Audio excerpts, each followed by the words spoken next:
Crypto اثاثوں کے حوالے سے IMF کے رکن ممالک کیسی پالیسی اختیار کریں؟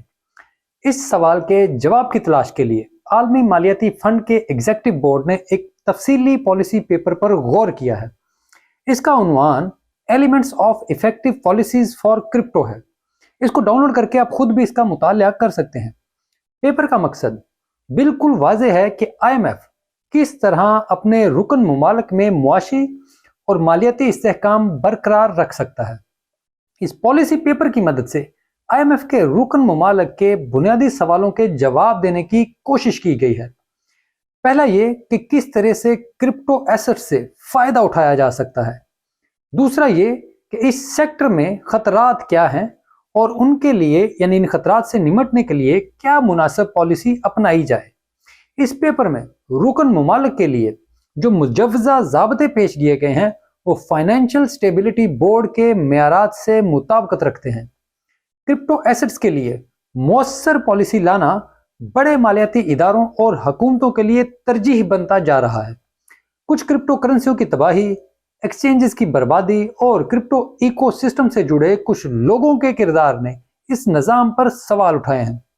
مارکیٹ کی موجودہ سست روی کی صورتحال کے باوجود کرپٹو ایسٹس مستقبل میں ڈیولپ ہوں گے۔ ایسے میں ہاتھ پر ہاتھ دھر کر بیٹھا نہیں جا سکتا۔ IMF کا پیپر بنیادی طور پر 9 ایلیمنٹس پر مشتمل ہے۔ اس کی مدد سے رکن ممالک اپنی ایک جامع اور دوسروں سے مطابقت رکھتی پالیسی تشکیل دے سکتے ہیں۔ عالمی مالیاتی ادارے کے یہ 9 نکات کیا ہیں، یعنی یہ 9 پوائنٹس ایجنڈا کیا ہے، آج یہ جاننے کی کوشش کرتے ہیں۔ ویلکم ٹو کرپٹو بابا، میں ہوں Ali Rehan. Let's dive in.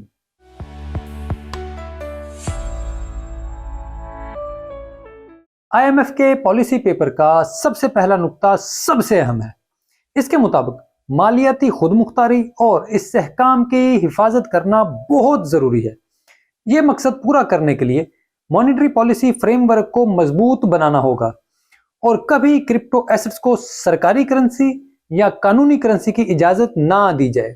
Do not grant crypto assets official currency اور لیگل ٹینڈر سٹیٹس، یہ اس میں لکھا ہے۔ اب ایلیمنٹ نمبر 2 پر آتے ہیں۔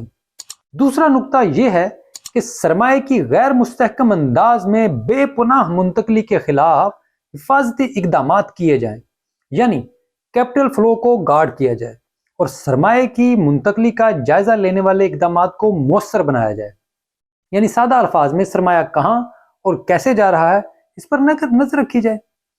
تیسرا نقطہ یہ ہے کہ کرپٹو ایسٹ سے متعلق فسکل رسک کو اینالائز اور ڈسکلوز کیا جائے اور کرپٹو ایسٹ سے متعلق واضح غیر مبہم ٹیکس پالیسی اپنائی جائے۔ آسان اردو میں IMF اپنے رکن ممالک کو کرپٹو پر ٹیکس لگانے کا کہہ رہا ہے۔ جی ہاں، یہ وہی IMF ہے جو اپنا پروگرام آفر کرنے کے لیے پاکستانی حکومت سے سخت مالیاتی اقدامات کروا رہا ہے، اور یہاں ڈالر کی قدر، پیٹرول، شرح سود اور ضروری اشیاء کی قیمتوں میں بے پناہ اضافہ اسی وجہ سے ہو رہا ہے کہ کوئی ڈیل نہیں بن پا رہی۔ خیر، ٹیکس کی وجہ سے تھوڑا سا سائیڈ لائن پہ ہم نکل گئے۔ اب واپس اپنے موضوع پر آتے ہیں اور بات کرتے ہیں IMF کے اس فریم ورک کے چوتھے نقطے کی۔ چوتھا پوائنٹ یہ ہے کہ کرپٹو ایسٹس کی قانونی حیثیت واضح کی جائے، یعنی ان کا لیگل سٹیٹس واضح کیا جائے اور اس سے منسلک قانونی مسائل کو بھی دور کیا جائے۔ کرپٹو کموڈٹی ہے یا سیکیورٹی، حلال ہے یا حرام، یہ اسی نوعیت کی بحث ہے جس پر ہم آپ کو اپڈیٹ کرتے رہتے ہیں۔ اس پر پہلے سے ایک ویڈیو بھی موجود ہے، بلکہ 2-3 ویڈیوز موجود ہیں، اب ان کو ضرور دیکھیے گا۔